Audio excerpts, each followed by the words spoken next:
કુપોષિત સગર્ભાઓને પોષણ તત્વો આહાર કીટ વિતરણ કરાઈ।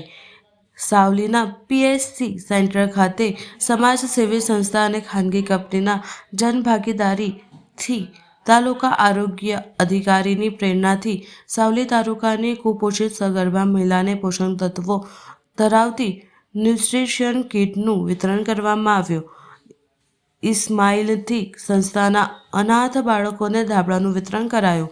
વડોદરા જિલ્લા સાવલીની તાલુકા હેલ્થ સેન્ટર ખાતે વડાપ્રધાનના સ્વમાતા સ્વબાળ અન્વયે સમાજસેવી સંસ્થા શ્રીરંગ સેવા તીર્થ ફાઉન્ડેશન અને કોચ એન્જિનિયરિંગ સોલ્યુશનના સૌજન્યથી જિલ્લા આરોગ્ય અધિકારી ડૉક્ટર મીનાક્ષી ચૌહાણના માર્ગદર્શન હેઠળ તાલુકા આરોગ્ય કેન્દ્ર ખાતે સાવલી નગર અને ગ્રામ વિસ્તારના 75 જેટલી કુપોષિત સગર્ભા લાભાર્થીઓને પોષણ તત્વો ધરાવતી ન્યુટ્રિશન કીટનું વિતરણ કરવામાં આવ્યું। સાથે સાથે નાત જાતના વાળાને અગલા રાખી સમાજસેવી સંસ્થા શ્રીરંગ સેવા તીર્થ ફાઉન્ડેશન દ્વારા ઇસ્માઇલ સંસ્થામાં અભ્યાસ કરતા મુસ્લિમ અનાથ વિદ્યાર્થીઓને ધાબળા વિતરણ સામાજિક એકતાનું ઉત્તમ ઉદાહરણ પૂરું પાડ્યું હતું। આ પ્રસંગે તાલુકા આરોગ્ય અધિકારી ડૉક્ટર એચ.એસ. ખાન,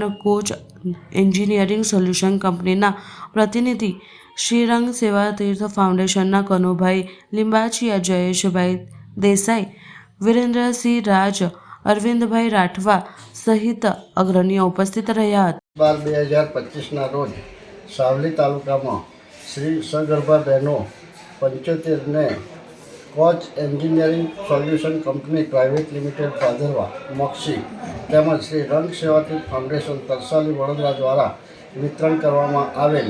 સદર પ્રોગ્રામમાં આજે 3જો મહિનો છે અને 3 માસમાં દરેકનું આપણે ઇન્ટરવ્યૂ લીધું, એમાંથી દરેકનું 2-2 કિલો વજન વધશે।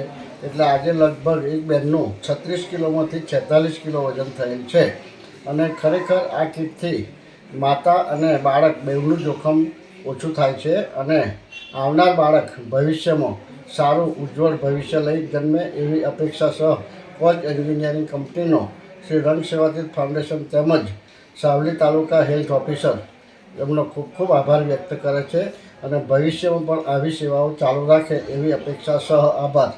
આપનું શુભ નામ? કનુભાઈ લીંબચિયા, રંગ સેવાતીર્થ ફાઉન્ડેશન પ્રમુખ શ્રી।